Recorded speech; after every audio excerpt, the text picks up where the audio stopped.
Petit traité d'alchimie de Roger Bacon, intitulé Miroir d'alchimie. Dans leurs écrits, les philosophes se sont exprimés de bien des manières différentes, mais toujours énigmatiques. Ils nous ont légué une science noble entre toutes, mais voilée complètement pour nous par leurs paroles nuageuses, entièrement cachées sous un voile impénétrable. Et pourtant, ils ont eu raison d'agir ainsi. Aussi, je vous conjure d'exercer avec persévérance votre esprit sur ces 7 chapitres qui renferment l'art de transmuer les métaux, sans avoir à vous inquiéter des écrits des autres philosophes. Repassez souvent dans votre esprit leur commencement, leur milieu, leur fin, et vous y trouverez des inventions si subtiles que votre âme en sera remplie de joie. Chapitre 1. Définition de l'alchimie. Dans quelques manuscrits anciens, on trouve de cet art plusieurs définitions desquelles il importe que nous parlions ici. Hermès dit « L'alchimie est la science immuable qui travaille sur les corps à l'aide de la théorie et de l'expérience, et qui par une conjonction naturelle les transforme en une espèce supérieure plus précieuse. » Un autre philosophe a dit « L'alchimie enseigne à transmuer toute espèce de métal en une autre, cela à l'aide d'une médecine particulière, ainsi qu'on peut le voir par les nombreux écrits des philosophes. C'est pourquoi je dis, l'alchimie est la science qui enseigne à préparer une certaine médecine ou élixir, laquelle étant projetée sur les métaux imparfaits leur donne la perfection dans le moment même de la projection. Chapitre 2. Des principes naturels et de la génération des métaux. Je vais parler ici des principes naturels et de la génération des métaux. Notez d'abord que les principes des métaux sont le mercure et le soufre. Ces 2 principes ont donné naissance à tous les métaux et à tous les minéraux, dont il existe pourtant un grand nombre d'espèces différentes. Je dis de plus que la nature a toujours eu pour but et s'efforce sans cesse d'arriver à la perfection, à l'or. Mais par suite de divers accidents qui entravent sa marche, naissent les vérités métalliques, les variétés métalliques, ainsi qu'il est clairement exposé par plusieurs philosophes. Selon la pureté ou l'impureté des 2 principes composants, c'est-à-dire du soufre et du mercure, il se produit des métaux parfaits ou imparfaits. L'or, l'argent, l'étain, le plomb, le cuivre, le fer. Maintenant, recueille pieusement ces enseignements sur la nature des métaux, sur leur pureté ou leur impureté, leur pauvreté ou leur richesse en principe. Nature de l'or. L'or est un corps parfait, composé d'un mercure pur, fixe, brillant, rouge, et d'un soufre pur, fixe, rouge, non combustible. L'or est parfait. Nature de l'argent. C'est un corps pur, presque parfait, composé d'un mercure pur, presque fixe, brillant, blanc. Son soufre a les mêmes qualités. Il ne manque à l'argent qu'un peu plus de fixité, de couleur et de poids. Nature de l'étain, c'est un corps pur, imparfait, composé d'un mercure pur, fixe et volatile, brillant, blanc à l'extérieur, rouge à l'intérieur. Son soufre a les mêmes qualités. Il manque seulement à l'étain d'être un peu plus cuit et digéré. Nature du plomb, c'est un corps impur et parfait, composé d'un mercure impur, instable, terrestre, pulvérule, légèrement blanc à l'extérieur. rouge à l'intérieur. Son soufre est semblable et de plus combustible. Il manque au plomb la pureté, la fixité, la couleur. Il n'est pas assez cuit. Nature du cuivre. Le cuivre est un métal impur et imparfait, composé d'un mercure impur, instable, terrestre, combustible, rouge, sans éclat. De même pour son soufre. Il manque au cuivre la fixité, la pureté, le poids. Il contient trop de couleurs impures et de parties terreuses incombustibles. Nature du fer. Le fer est un corps impur, imparfait, composé d'un mercure impur, trop fixe, contenant des parties terreuses, combustibles, blanc et rouge, mais sans éclat. Il lui manque la fusibilité, la pureté, le poids. Il contient trop de soufre fixe, impur et de parties terreuses, combustibles. Tout alchimiste doit tenir compte de ce qui précède. Chapitre 3. D'où l'on doit retirer la matière prochaine de l'élixir. Dans ce qui précède, on a suffisamment déterminé la genèse des métaux parfaits et imparfaits. Maintenant, nous allons travailler à rendre pure et parfaite la matière imparfaite.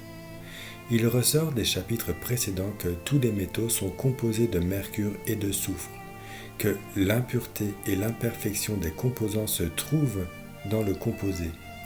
Comme on ne peut ajouter aux métaux que des substances tirées d'eux-mêmes, il s'ensuit qu'aucune matière étrangère ne peut nous servir, mais que tout ce qui est composé des deux principes suffit pour perfectionner et même transmuer les métaux. Il est très surprenant de voir des personnes, pourtant habiles, travailler sur les animaux, lesquels constituent une matière très éloignée, alors qu'elles ont sous la main une matière suffisamment prochaine dans les minéraux. Il n'est pas impossible qu'un philosophe ait placé l'œuvre dans ces matières éloignées, mais c'est par allégorie qu'il l'aura fait. Deux principes composent tous les métaux et rien ne peut s'attacher, s'unir aux métaux ou les transformer s'il n'est lui-même composé des deux principes. C'est ainsi que le raisonnement nous force à prendre pour matière de notre pierre le mercure et le soufre. Le mercure seul, le soufre seul ne peuvent engendrer les métaux, mais par leur union, ils donnent naissance aux divers métaux et à de nombreux minéraux. Donc, il est évident que notre pierre doit naître de ces deux principes. Notre dernier secret est très précieux et très caché. Sur quelle matière minérale, prochaine entre toutes, doit-on directement opérer? Nous sommes obligés de choisir avec soin. Supposons d'abord que nous tirons notre matière des végétaux, herbes, arbres et tout ce qui naît de la terre.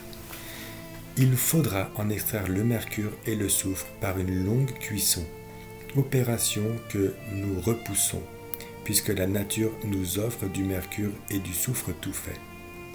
Si nous avions élu les animaux, il nous faudrait travailler sur le sang humain, cheveux, urine, excréments, œufs de poule, enfin tout ce que l'on peut tirer des animaux. Il nous faudrait, là encore, extraire par la cuisson le mercure et le soufre. Nous récusons ces opérations pour notre première raison. Si nous avions choisi les minéraux mixtes, tels que sont les diverses espèces de magnésie, marcassite, tutie, coupe-rose ou vitriol, alun, borax, sel et autres, il faudrait mêmement en extraire le mercure et le soufre par cuisson. Ce que nous repoussons pour les mêmes raisons que ci-dessus. Si nous choisissons l'un des 7 esprits comme le mercure seul, ou le soufre seul, ou bien le mercure est l'un des deux soufres, ou bien le soufre vif, ou l'or piment, ou l'arsenic jaune, ou l'arsenic rouge, nous ne pourrions les perfectionner, parce que la nature ne perfectionne que le mélange déterminé des deux principes. Nous ne pouvons faire mieux que la nature, et il nous faudrait extraire de ces corps le soufre et le mercure, ce que nous repoussons comme ci-dessus finalement. Si nous prenions les deux principes eux-mêmes, il nous faudrait les mêler selon une certaine proportion immuable, inconnue à l'esprit humain, et ensuite les cuire jusqu'à ce qu'ils soient coagulés en une masse solide. C'est pourquoi nous écartons l'idée de prendre les deux principes séparés, c'est-à-dire le soufre et le mercure, parce que nous ignorons leurs proportions et que nous trouverons des corps dans lesquels les deux principes sont unis dans de justes proportions, coagulés et conjoints selon les règles. Cache bien ce secret. L'or est un corps parfait et mâle sans superfluité ni pauvreté. S'il perfectionnait les métaux imparfaits fondus avec lui, ce serait l'élixir rouge. L'argent aussi est un corps presque parfait et femelle. Et si par simple fusion il rendait presque parfaits les métaux imparfaits, ce serait l'élixir blanc, ce qui n'est pas et ce qui ne peut pas être, parce que ces corps sont parfaits à un seul degré. Si leur perfection était communicable aux métaux imparfaits, ces derniers ne se perfectionneraient pas et ce seraient les métaux imparfaits qui seraient souillés par le contact des imparfaits. Mais s'ils étaient plus que parfaits, ou doubles, ou quadruples, au centuple, ils pourraient alors perfectionner les imparfaits. La nature opère toujours simplement. C'est pour cela que la perfection est simple en eux, indivisible et non transmissible. Il ne pourrait entrer dans la composition de la pierre comme ferment pour abréger l'œuvre. Il se réduirait en effet en leurs éléments, la somme de volatiles dépassant la somme de fixes. Et parce que l'or est un corps parfait composé d'un mercure rouge brillant et d'un soufre semblable, nous le prendrons pas comme matière de la pierre pour l'élixir rouge, car il est trop simplement parfait, sans perfection subtile. Il est trop bien cuit et digéré naturellement, et c'est à peine si nous pouvons le travailler avec notre feu artificiel, de même pour l'argent. Quand la nature perfectionne quelque chose, elle ne sait cependant pas le purifier, le parfaire intimement, parce qu'elle opère avec simplicité. Si nous choisissions l'or et l'argent, nous pourrions à grand-peine trouver un feu capable d'agir sur eux. Quoique nous connaissions ce feu, nous ne pouvons cependant arriver à la purification parfaite à cause de la puissance de leurs liens et de leurs harmonies naturelles. Ainsi, aussi repoussons l'or pour l'élixir rouge, l'argent pour l'élixir blanc. Nous trouverons un certain corps composé de mercure et de soufre suffisamment purs sur lesquels la nature aura peu travaillé. Nous nous y flattons de perfectionner un tel corps avec notre feu artificiel et la connaissance de l'art.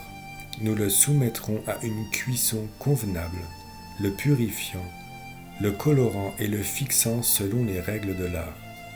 Il faut donc choisir une matière qui contienne un mercure pur, clair, blanc et rouge, pas complètement parfait, mélangé également dans les proportions voulues et selon les règles avec un soufre semblable à lui.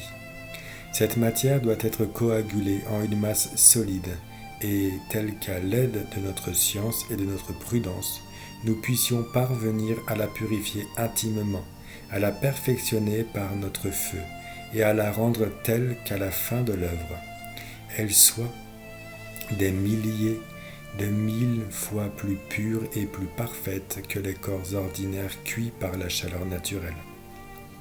Sois donc prudent, car si tu as exercé la subtilité et l'acuité de ton esprit sur ces chapitres où je t'ai manifestement révélé la connaissance de la matière, tu possèdes maintenant cette chose, ineffable et délectable, objet de tous les désirs des philosophes.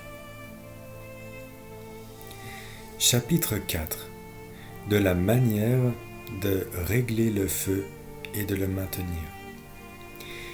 Si tu n'as pas la tête trop dure, si ton esprit n'est pas enveloppé complètement du voile de l'ignorance et de l'inintelligence, je puis croire que dans les précédents chapitres, tu as trouvé la vraie matière des philosophes, matière de la pierre bénite des sages sur laquelle l'alchimie va opérer dans le but de perfectionner les corps imparfaits à l'aide de corps plus que parfaits.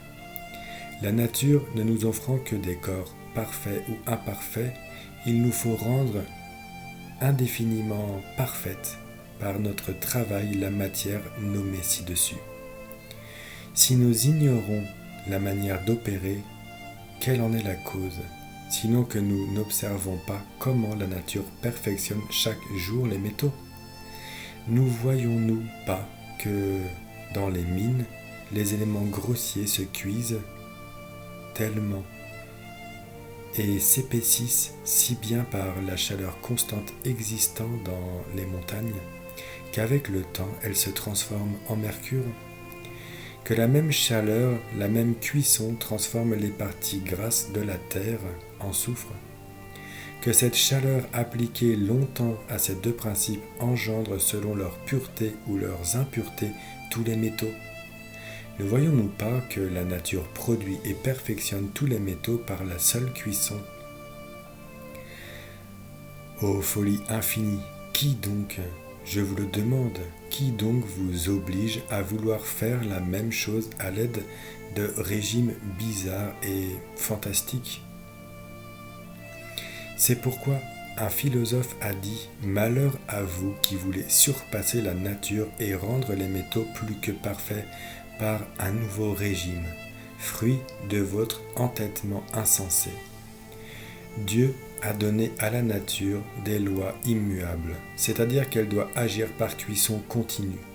Et vous, insensés, vous la méprisez et vous ne savez pas l'imiter. Il dit de même, le feu et l'azote doivent te suffire, et ailleurs, la chaleur perfectionne tout. Et ailleurs, il faut cuire, cuire, recuire et ne pas s'en fatiguer. Et en différents passages, que votre feu soit calme et doux, qu'il se maintienne ainsi chaque jour, toujours uniforme, sans faiblir, sinon il s'ensuivra un grand dommage. Sois patient et persévérant. Broie 7 fois. Sache que tout notre magistère se fait d'une chose, la pierre, d'une seule façon, en cuisant et dans un seul vase. Le feu broie. L'œuvre est semblable à la création de l'homme. Dans l'enfance, on le nourrit d'aliments légers, puis quand ses os se sont affermis, la nourriture devient plus fortifiante. De même, notre magistère est d'abord soumis à un feu léger, avec lequel il faut toujours agir pendant la cuisson.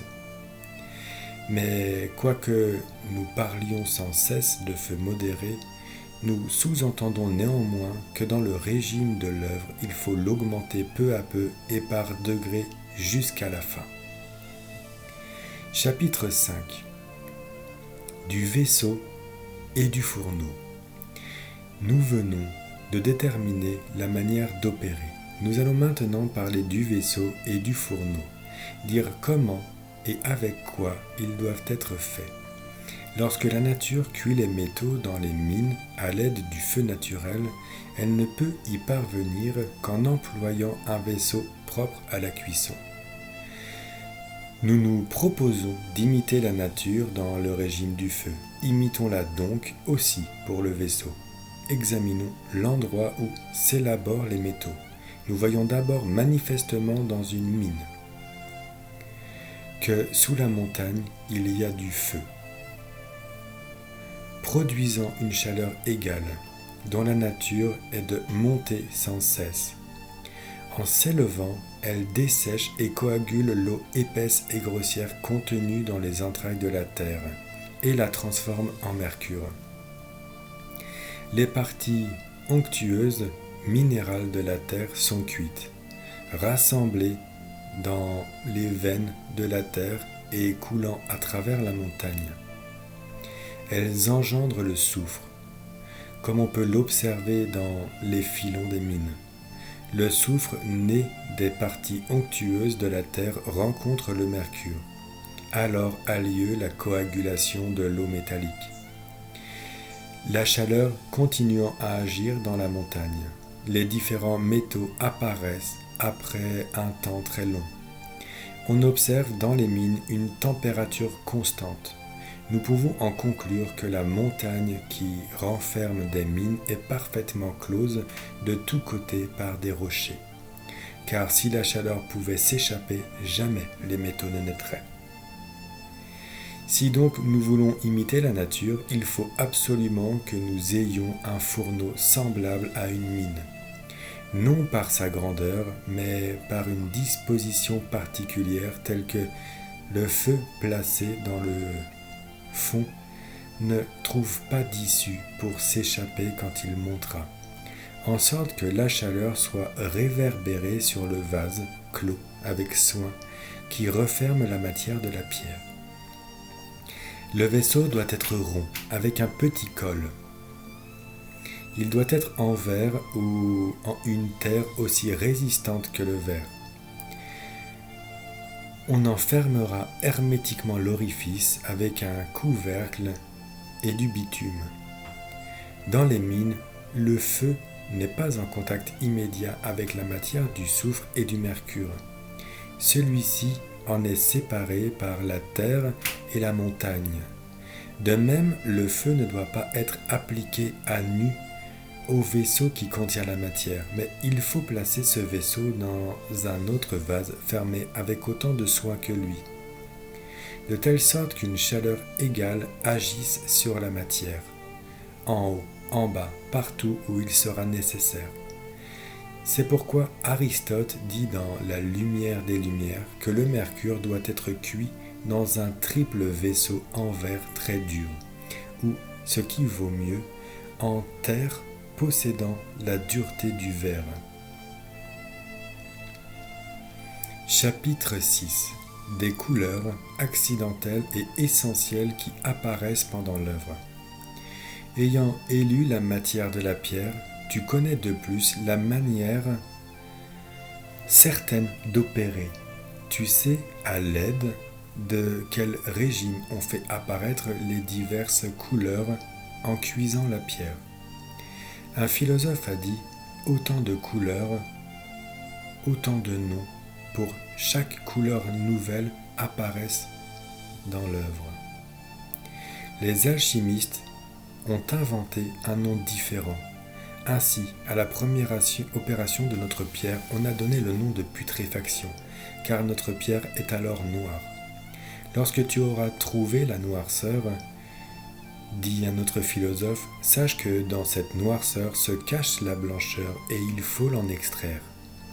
Après la putréfaction, la pierre rougit et on a dit là-dessus, souvent la pierre rougit, jaunit et se liquéfie, puis se coagule avant la véritable blancheur. Elle se dissout, se putrifie, se coagule, se mortifie, se vivifie, se noircit, se blanchit, s'orne de rouge et de blanc, tout cela par elle-même. Elle peut aussi verdir, car un philosophe a dit « Suis jusqu'à ce qu'un enfant vert apparaisse, c'est l'âme de la pierre. » Un autre a dit « Sachez que c'est l'âme qui domine pendant la verdeur. » Il apparaît aussi, avant la blancheur, les couleurs du pan. Un philosophe en parle en ces termes. Sachez que toutes les couleurs qui existent dans l'univers ou que l'on peut imaginer apparaissent avant la blancheur, Ensuite seulement vient la vraie blancheur. Le corps sera cuit jusqu'à ce qu'il devienne brillant, comme les yeux des poissons, et alors la pierre se coagulera à la circonférence. Lorsque tu verras la blancheur apparaître à la surface, dans le vaisseau, dit un sage, sois certain que sous cette blancheur se cache le rouge. Il te faut l'en extraire. Cuis donc jusqu'à ce que tout soit rouge.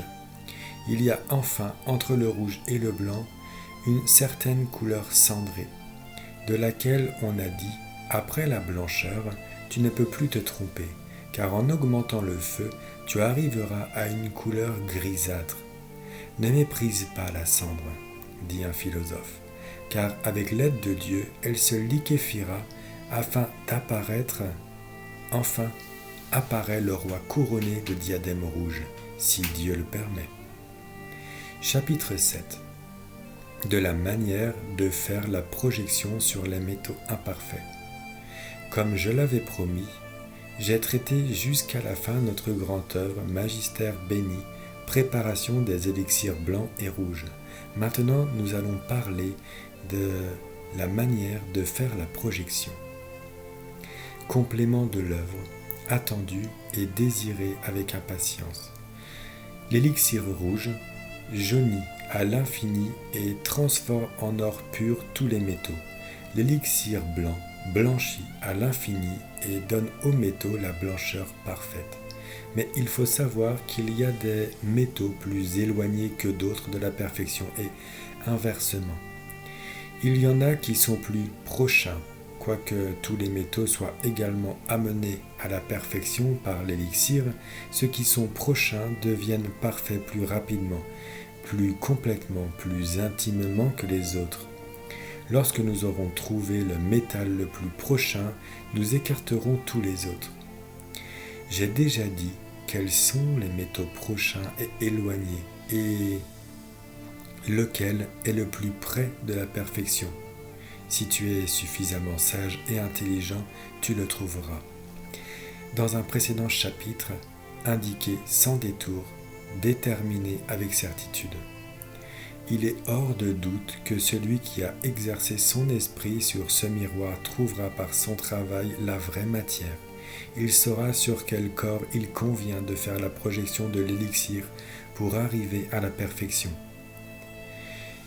Nos précurseurs qui ont tout trouvé dans cet art par leur seule philosophie nous montrent suffisamment et sans allégorie le droit chemin quand ils disent « nature contient nature ». Nature se réjouit de nature. Nature domine nature et se transforme dans les autres natures. Le semblable se rapproche du semblable, car la similitude est une cause d'attraction, et il y a des philosophes qui nous ont transmis là-dessus un secret remarquable. Sache que la nature se répand rapidement dans son propre corps, alors qu'on ne peut l'unir à un corps étranger. Ainsi, l'âme pénètre rapidement le corps qui lui appartient, mais c'est en vain que tu voudrais la faire entrer dans un autre corps. La similitude est assez frappante. Les corps, dans l'œuvre, deviennent spirituels et réciproquement les esprits deviennent corporels. Le corps fixe est donc devenu spirituel. Or, comme l'élixir rouge ou blanc a été amené au-delà de ce que sa nature comportait, il n'est donc pas étonnant qu'il ne soit pas miscible aux métaux en fusion, quand on se contente de l'y projeter. Il serait impossible ainsi de transmuer 1000 parties pour une. Aussi, je vais vous livrer un grand et rare secret. Il faut mêler une partie d'élixir avec 1000 du métal le plus prochain. Enfermer le tout, dans un vaisseau propre à l'opération, sceller hermétiquement et mettre au fourneau, à fixer. Chauffer d'abord lentement, augmenter graduellement le feu pendant 3 jours, jusqu'à union parfaite. C'est l'ouvrage de 3 jours. Tu peux recommencer alors à projeter une partie de ce produit sur 1000 de métal prochain. Et il y aura transmutation. Il te suffira pour cela d'un jour, d'une heure, d'un moment. Louons donc notre Dieu, toujours admirable dans l'éternité. Je vous remercie pour votre attention. N'hésitez pas, si cet audio vous a plu, à mettre un j'aime et à partager cette vidéo.